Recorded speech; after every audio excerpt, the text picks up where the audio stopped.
Hello guys, welcome to all of you. Welcome बच्चों। हम पढ़ रहे हैं आज क्लास 2 और ये एडवांस ट्रायंगल्स की क्लास है हमारी, जिसमें मैं ऑलरेडी काफ़ी सारी क्लासेस आपकी ले चुका हूँ पीछे। और आज की क्लास में मैं आपको और क्वेश्चंस प्रैक्टिस करवाने वाला हूँ एक और नए कॉन्सेप्ट के साथ। तो एक कॉन्सेप्ट भी करने वाले हैं और उस पर क्वेश्चंस भी करने वाले हैं खूब सारे। बहुत इंपॉर्टेंट कॉन्सेप्ट है। अभी तक मैंने इसलिए नहीं लिया था बच्चों क्योंकि उस पर बहुत अच्छे अच्छे क्वेश्चंस बनते हैं, और अगर मैं उसको बीच में मिक्स करता तो कहीं ना कहीं जो ट्रायंगल का बेसिक था वो छूट जाता हमारा। तो अब मैं वो क्वेश्चंस ले सकता हूँ आपके सामने। बहुत बढ़िया क्वेश्चंस होंगे और मैं पूरा कॉन्सेप्ट भी बता देता हूँ क्या रहेगा। तो पूरा वीडियो अच्छे से देखिएगा ताकि कंप्लीट कॉन्सेप्ट आपको समझ में आए। तो सबसे पहले वो कॉन्सेप्ट के बारे में थोड़ा सा डिस्कस कर लेते हैं बच्चों। एक प्रॉपर्टी और होती है ट्रायंगल की जिस पे पेपर में बिल्कुल सवाल बनते हैं हमारे, और वो प्रॉपर्टी क्या है? वो प्रॉपर्टी ये है कि अगर हमारे पास कोई ट्रायंगल है, देखिए मैं पूरी एक्सप्लेन भी कर देता हूँ उस प्रॉपर्टी को। अगर ये हमारे पास एक ट्रायंगल है, ये एक ट्रायंगल है, this is a triangle A B C, you can say that. और बीच में हमने कोई भी लाइन लगा दी लाइक दिस, ऐसे एक लाइन दे दी है P Q. P Q is any line, या इसको पी क्यू की बजाय हम कुछ और नाम दे देते हैं। Suppose this line is D E. ये लाइन हमें जो दी हुई है ये डी ई लाइन दी हुई है। तो डी ई लाइन हमने लगा दी। जैसे ही ये लाइन लगाई तो यहाँ पे कुछ रेशो बनेगा। मान लीजिए ये हमें दिया हुआ है एम और ये दिया हुआ है एन। ये एम इज टू एन की रेशो में बट गए, और यहाँ से ये बच्चों पी तो ये क्यू, ये पी इज टू क्यू की रेशो में बट गया। ये रेशो हमें गिवन है, ये एम है तो ये एन है, ये पी है तो ये क्यू है, ऐसे मान के चलो अभी। तो अब मुझे एक बात बताओ, देखो मैं आपको बता देता हूँ प्रॉपर्टी क्या है, लेकिन उससे पहले समझो। मुझे एक बात बताओ बच्चों, अगर मैं आपसे पूछूं एरिया ऑफ ट्रायंगल एडीई क्या होगा? किसका सर? एडीई का एरिया क्या होगा? तो आप क्या कहेंगे? आप कहेंगे कि सर एडीई का जो एरिया होगा वो होगा हाफ इंटू, अच्छा एक फॉर्मूला किया था हमें याद है ना सभी बच्चों को एरिया निकालने का, half into product of any two sides into sine of angle between them. ये फॉर्मूला हमने किया था ट्रायंगल्स पढ़ाते हुए, मैंने आपको लिखवाया था half into product of any two sides into sine of angle between them. जैसे अगर मैं एम और पी लेता हूं side, product of M and P, ये दोनों साइड्स ले ली, ये एम है तो ये पी है, तो इनके बीच का एंगल लेना है। ठीक है, इनके बीच का एंगल लेना है, that is sine of angle A. Can we say like this? ऐसे बोल सकते हैं सर। फिलहाल आप यही मान के चलो, फिलहाल आप रेशो भी मत लो, ये रेशो भी चलेगी बात, लेकिन अभी आप ये मान के चलो ये एम है ये एन है और ये P है तो ये Q है, ये P है तो बच्चों ये Q है, ऐसे मान के चलना। अब इतनी बात तो हमारी हो गई, ये बिल्कुल ठीक है। अब इसी बात को एक बार पूरे कंप्लीट ट्रायंगल पे लगाते हैं, ट्रायंगल एबीसी पे। एरिया ऑफ ट्रायंगल एबीसी की बात करता हूं बच्चों में। तो उसमें मैं बोल सकता हूं half into product of two sides. ये साइड अगर m प्लस एन है, ए बी अगर m प्लस एन है, ए बी अगर m प्लस एन है, तो मुझे बताओ जो ए सी होगी वो कितनी होगी? वो P प्लस क्यू होगी सर, P प्लस क्यू होगी। ठीक है, और into sine of angle between them, उनके बीच में एंगल तो अभी भी ए ही बनता है ना, तो can we say into sine of angle A, can we say like this, can we say like this, ऐसे बोल सकते हैं हम। बिल्कुल बोल सकते हैं सर, ऐसे बोल सकते हैं। ठीक है, तो अब मैं कहता हूं कि इन दोनों को बच्चों डिवाइड कर दो। अब इन दोनों को हम डिवाइड कर देते हैं। ठीक है, जैसे ही आप डिवाइड करोगे can we say sine of angle A से sine of angle A cut जाएगा, हाफ से हाफ कट जाएगा, और जो बचेगा हमारा वो क्या बचेगा? वो बचेगा m इंटू पी। बिल्कुल सर, देखो m into P divided by m plus n into में p प्लस क्यू। तो ये किसका फॉर्मूला बन गया? ये एरिया का हो गया। किसका एरिया का? Area of triangle A D E. मैं आपको तरीका बताता हूं कैसे याद रखना है। Divided by area of triangle A B C. इन दोनों का जो रेशो बनेगा, ये रेशो हमेशा हमेशा ये बनेगा, ये रेशो हमेशा ये बनेगा। अब बच्चे पूछते हैं ये है क्या सर? देखिए यहाँ पे अगर ADE और ABC इन दोनों के एरिया का रेशो हमें निकालना है, तो can we say simply m into P, इन दोनों की मल्टीप्लीकेशन m इंटू पी, और डिवाइडेड बाय कंप्लीट, क्योंकि कंप्लीट एरिया लेना है तो m plus N into P plus Q, m plus N into P plus Q. बस इतनी सी बात याद रखिएगा, इस पे भी क्वेश्चन हमारे बन जाते हैं। मैं आपको एक एग्जाम्पल दिखाता हूँ, इस पे एक एग्जाम्पल देता हूँ। इस पे देखिए, नेक्स्ट स्लाइड पे एक एग्जाम्पल करते हैं बच्चों। ये आप लोगों ने लिख लिया होगा, इस प्रॉपर्टी को भी याद रखिएगा, this is also property of triangle. ठीक है, इसको मैं एडवांस प्रॉपर्टी बोलूंगा क्योंकि ये चीज हमारी अब यूज करेंगे हम सवालों में, क्योंकि मिक्स क्वेश्चंस होते हैं हमारे, तो ये प्रॉपर्टी भी यूज में आ जाती है। जैसे फॉर एग्जाम्पल अगर हमारे पास ये सवाल है, देखो कैट का ही क्वेश्चन है बच्चों और बहुत अच्छा सवाल है ये। तो ये क्वेश्चन हमें करना है।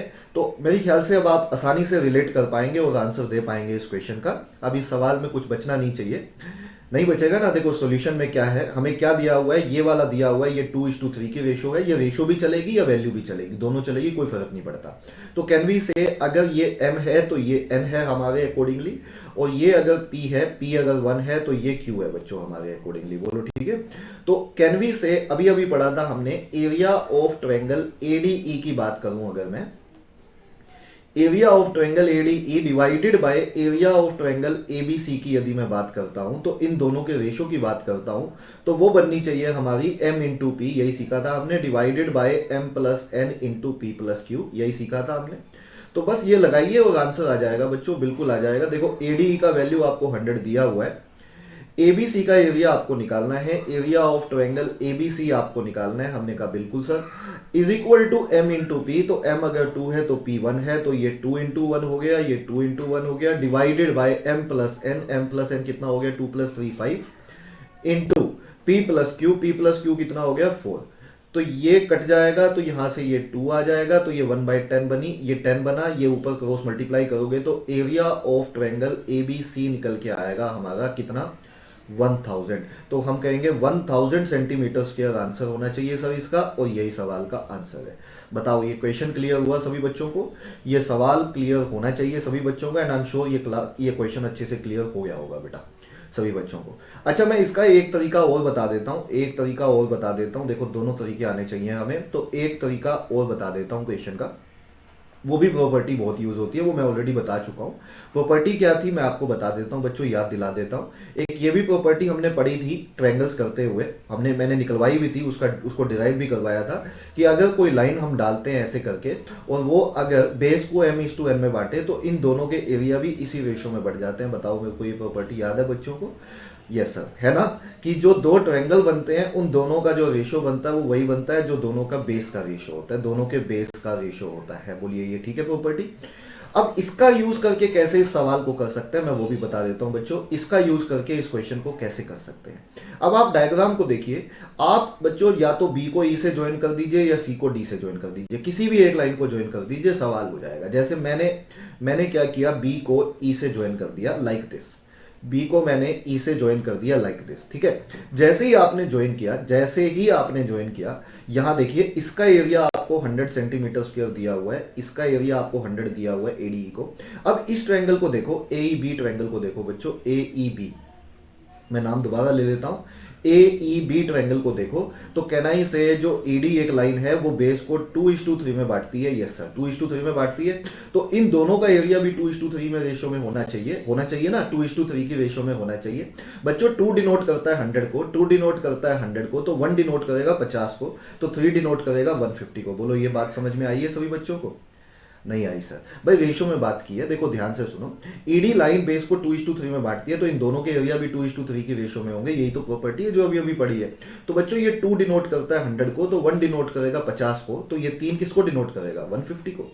बोलो ऐसे निकाल सकते हैं, तो ये 3 डिनोट करेगा 150 को, तो ये 150 आ गया। एक बार फिर से दोबारा सुनिए। अब आप ये कंप्लीट ट्रायंगल उठा लीजिए ABC, कंप्लीट ट्रायंगल जो ये ग्रीन से दिखा रहा हूं मैं, ABC।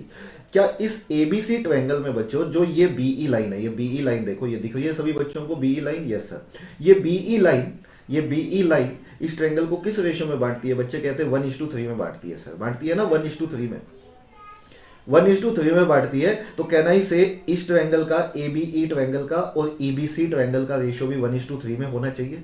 बच्चे कहते हैं बिल्कुल होना चाहिए सर। अब ये 250 है बच्चों, ये 250 है टोटल मिला के, 1 डिनोट करता है 250 को, बोलो सही बोल रहा हूँ, 1 डिनोट करता है 250 को, तो 3 डिनोट करेगा इंटू 3, 250 इंटू 3, तो ये 750 हो जाएगा। और टोटल एरिया अगर मैं निकालूं यहां से, तो it comes out to be 100 plus 150 plus 750, 100 plus 150 plus 750, can we say सवाल का आंसर आ जाएगा 1000, और 1000 ही क्वेश्चन का आंसर है बच्चों। यही था ना आंसर? ये देखो बच्चे कहते हैं ऊपर वाला ज्यादा आसान था सर, मैंने दोनों से दिखा दिया बच्चों, अपने को दोनों आने चाहिए। कई बार सिर्फ इससे काम चल जाता है, कई बार इससे काम चलता है, कई बार दोनों से निकाल सकते हैं, तो दोनों तरीके आने चाहिए फिलहाल सवाल में। एक बार फिर से एक्सप्लेन कर देता हूं। मैंने BE को ज्वाइन किया, तो बच्चों इधर से देखा मैंने ट्रायंगल ABE को, तो ED को 2:3 में बांटता है, तो 2 डिनोट करता है 100 को, ये 100 गिवन था, तो 1 डिनोट करेगा 50 को, 1 50 को डिनोट करेगा, बोलो सही है, तो 3 डिनोट करेगा 150 को, तो ये 150 आ गया हमारा। और फिर बी जो है इसको 1:3 में बांटती है, बीई जो है इसको 1:3 में बांटती है, तो ये अगर 250 है तो इधर वाला उसका 3 गुना होगा, क्योंकि ये 3 बन गया है। तो 250 इंटू 3 कैन वी से दिस शुड बी 750, तो 750 ये बन गया, 250 ये था, तो टोटल मिला के 1000 हो गया। यही सवाल का आंसर था बच्चों। बताइए इतना क्लियर है सभी बच्चों को?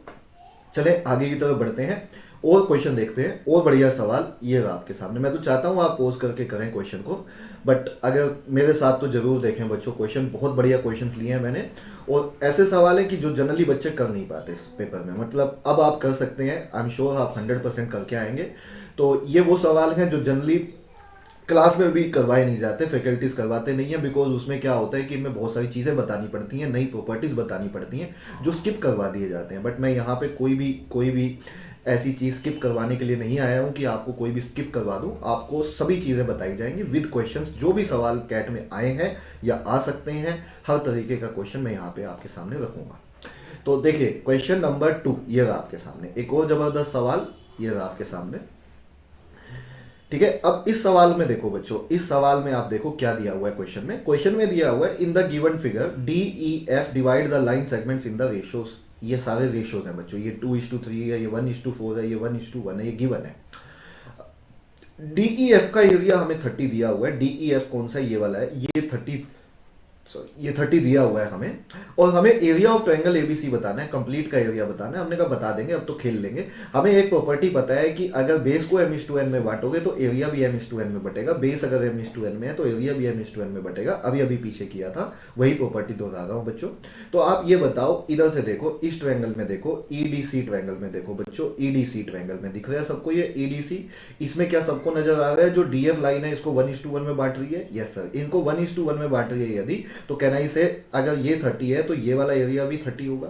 बच्चे कहते हैं सर बिल्कुल होगा, क्योंकि अगर ये 1:1 है, अगर बेस 1:1 है, तो एरिया भी 1:1 की रेशो में होगा। अब यदि मैं इसको भी ज्वाइन कर दूं, यहां से ज्वाइन करो, देखो इसको ज्वाइन करोगे तो होगा क्या, अब आप बाकी एरिया निकाल सकते हो। अब आप मुझे ये बताओ, इस ट्रायंगल को पकड़ो बच्चों, बीईसी को, बीईसी ट्रायंगल को दिख रहा है सबको, बीईसी ट्रायंगल को पकड़ो, ये बीईसी ट्रायंगल। इस ट्रायंगल में कहना ही से जो ईडी है इसको 1:4 में बांट रही है। देखो इस डायग्राम के अंदर ही आप खत्म कर दोगे, लेकिन ध्यान से समझना पड़ेगा। 1:4 में बांट रही है बच्चों, यस सर। और ये 4 किसको डिनोट करता है, 60 को, 30 + 30 60। तो 4 डिनोट करता है 60 को, 4 डिनोट करता है 60 को, तो 1 डिनोट किसको करेगा, 1 डिनोट करेगा 15 को सर। तो 1 डिनोट 15 को करेगा, तो ये वाला एरिया आपका 15 आ गया, ये वाला एरिया आपका 15 आ गया। बताइए ठीक है। अच्छा अब फिर से आगे आ जाओ, जरा कलर चेंज कर लेता हूं मैं पेन का। ये बताओ मेरे को, यहां से बताओ कि ये वाली ट्रायंगल को, अगर एबीडी ट्रायंगल को मैं देखता हूं, एबीडी ट्रायंगल को यदि मैं देखता हूं, इस वाले ट्रायंगल को, तो ये बीई लाइन बच्चों इस बेस को किस रेशो में बांटती है? बच्चे कहते हैं 3:2 में बांटती है सर। किस रेशो में बांटती है? 3:2। तो आप ये बताओ यार, ये वाली लाइन अगर 3:2 में बांटती है तो ये 2 किसको डिनोट करता है? बच्चे कहते हैं 15 को सर। अभी जो 2 डिनोट करता है बच्चों वो 15 को डिनोट करता है, तो 1 किसको डिनोट करेगा? 1 डिनोट करेगा 7.5 को सर। तो 1 डिनोट करेगा 7.5 को, तो ये 3 किसको डिनोट करेगा? ये 3 डिनोट करेगा सर, ये 3 डिनोट करेगा 7.5 इंटू 3 किसको डिनोट करेगा बच्चों? 22.5 को। तो कैन आई से दैट ये वाला एरिया आपका 22.5 आ जाएगा। मैं फिर से ग्रीन से दिखा देता हूँ, ये वाला एरिया आपका 22.5 आ जाएगा बच्चों, 22.5 ये वाला एरिया आ गया। ठीक है, अब बचा क्या? अब बचा सर ये वाला, लेकिन ये तो ऐसे ही आ जाएगा। कैसे? अब इस तरह से ट्रायंगल देखो, ए सी डी ट्रायंगल को देखो, क्या ये ट्रायंगल दिख रही है हमें? ए सी डी, बिल्कुल सर।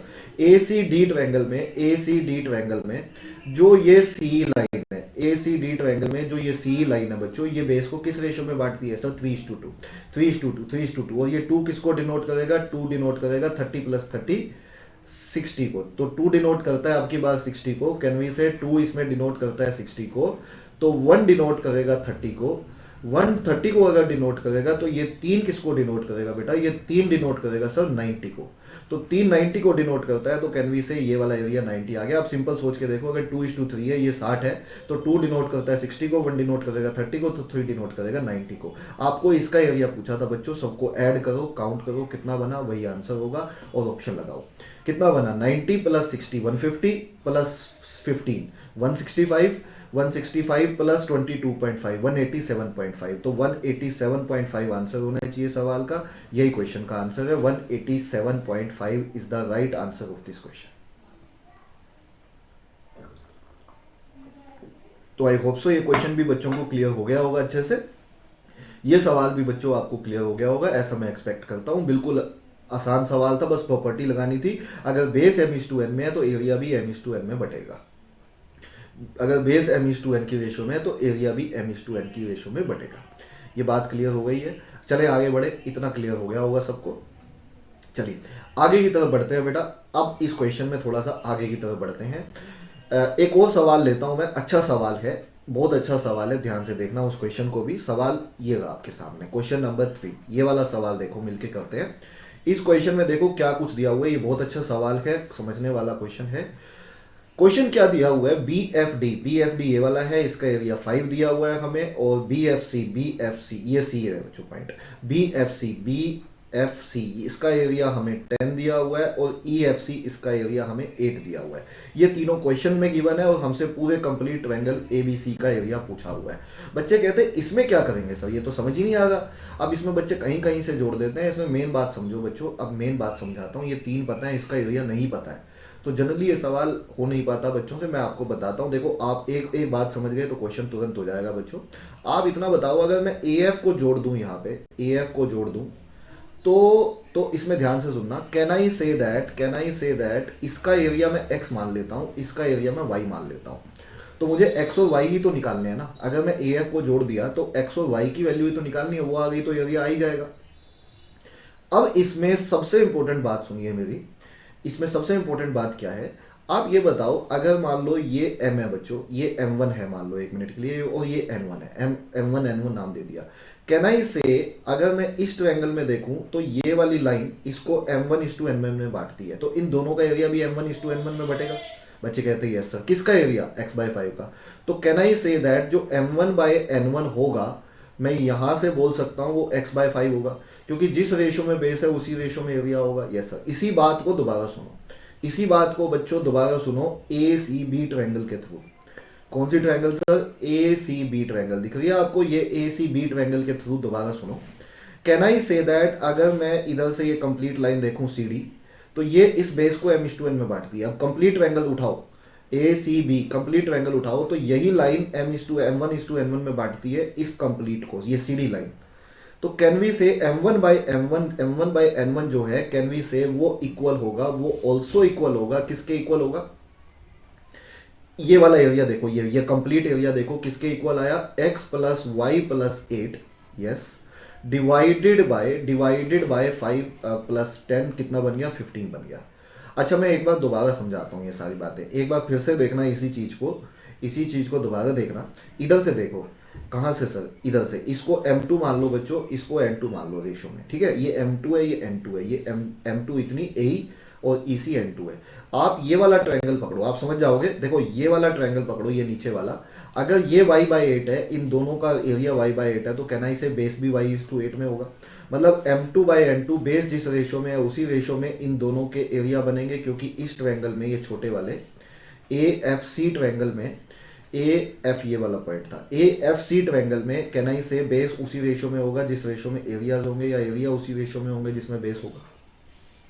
इसी चीज को फिर से पकड़ लो, यही रेशो तो कहना इसे पूरे कंप्लीट ट्रायंगल में अगर मैं देखूं, ABC ट्रायंगल में बच्चों देखूं, तो जो ये BE लाइन है, ये दिख रही है सबको, ये जो BE लाइन है, ये BE लाइन है, कैन वी से ये भी तो m2:n2 में बांट रही है। तो इसका एरिया और इधर नीचे वाले का एरिया, इसका एरिया और इस नीचे वाले का एरिया भी तो इसी रेशो में होगा। बच्चे कहते हैं बिल्कुल होगा सर। तो ये कितना एरिया ये बताओ। बच्चे कहते हैं सर ये है 5 + x + y। बोलो ठीक है भाई, ये m2:n2, ये 5 + x + y, और ये वाला कितना है, 18 है। बोलो इतना समझ में आया बच्चों। यहां से देख रहे हो आप, अब 2 इक्वेशन 2 वेरिएबल बनाने जा रहा हूं मैं, और x और y का वैल्यू निकल आएगा। ये क्वेश्चन में कुछ भी गिवन नहीं था, कुछ भी ना गिवन होते हुए भी हमने कुछ करके क्वेश्चन कर दिया। है ना। देखो यहाँ से इन दोनों को कंपेयर करो, सबसे पहले इन दोनों को अगर आप कंपेयर करते हो तो ये कट जाएगा, ये कितना आ गया 3, क्रॉस मल्टीप्लाई करो तो यहाँ से निकल के आएगा 3x is equal to X plus Y plus 8, और इक्वेशन निकल के आएगी 2x minus Y is equal to 8। इसको इक्वेशन नंबर 1 दे दीजिए आप। बोलिए ठीक है। अब इन दोनों को ले लीजिए, इन दोनों को कंपेयर करिए। तो अगर इन दोनों को कंपेयर करता हूं बच्चों, तो यहां से उसको भूल जाओ, इन दोनों को कंपेयर कर रहे हैं बच्चों, अब इसको भूल जाओ, आप सिर्फ इन दोनों पे फोकस करो।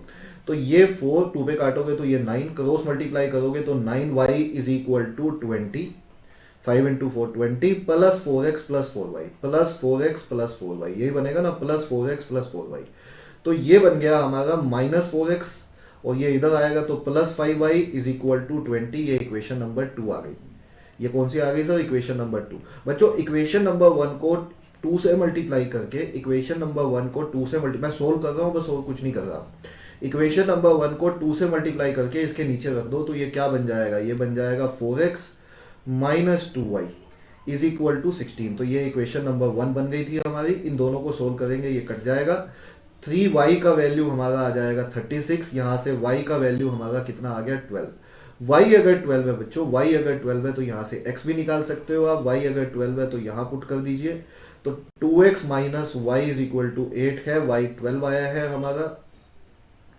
तो यहाँ से y आ गया था हमारा, x निकालना है। तो x कितना आ जाएगा हमारा? x देख लीजिए, x बन जाएगा हमारा, ये 2x लिख दीजिए, तो 2x का वैल्यू 20 हो गया, तो x का वैल्यू 10 आ जाएगा। तो बच्चों x आ गया हमारा बेसिकली 10, और y बेसिकली हमारा आया था 12। तो y 12 था और x का वैल्यू 10 है। हमसे पूरे कंप्लीट एरिया पूछा हुआ है ट्रायंगल का। तो क्या ये सवाल अब खत्म हो गया है हमारा? देखो सवाल खत्म हो जाना चाहिए बच्चों। आप ट्रायंगल नहीं, एडवांस ट्रायंगल पढ़ रहे हो, एडवांस ट्रायंगल में भी आप लास्ट पार्ट पढ़ रहे हो, लगभग लास्ट के पार्ट्स पढ़ा रहा हूँ अभी। तो मतलब एडवांस क्वेश्चंस करवा रहा हूँ, तो आई एम श्योर ये सवाल समझ में आया होगा। कितना आंसर बन गया देख लो, निकाल सकते हो आप। तो आप क्या कहोगे? 10 प्लस 12 प्लस 5 प्लस 10 प्लस 8, सबको ऐड कर देंगे सर। तो कितना बन गया? 22 प्लस 5 27 प्लस 10 37 प्लस 8 45। तो 45 बनना चाहिए, 45 ही सवाल का आंसर है बच्चों। 45 is the right answer of this question. तो आई होप सो ये क्वेश्चन बच्चों को अच्छे से क्लियर हुआ। आई होप सो ये जो प्रॉपर्टीज हमने आज की बच्चों, ये बच्चों को अच्छे से क्लियर हुई। तो आप लोगों ने क्वेश्चंस भी लिख लिए होंगे, आप हर तरीके का सवाल अब करने में सक्षम है इसमें भी। तो आज इतना ही करते हैं बेटा, फिर नेक्स्ट क्लास में और टॉपिक्स के साथ हम आगे बढ़ेंगे। चलिए आज इतना ही करते हैं। Thank you very much, take care, goodbye to all of you.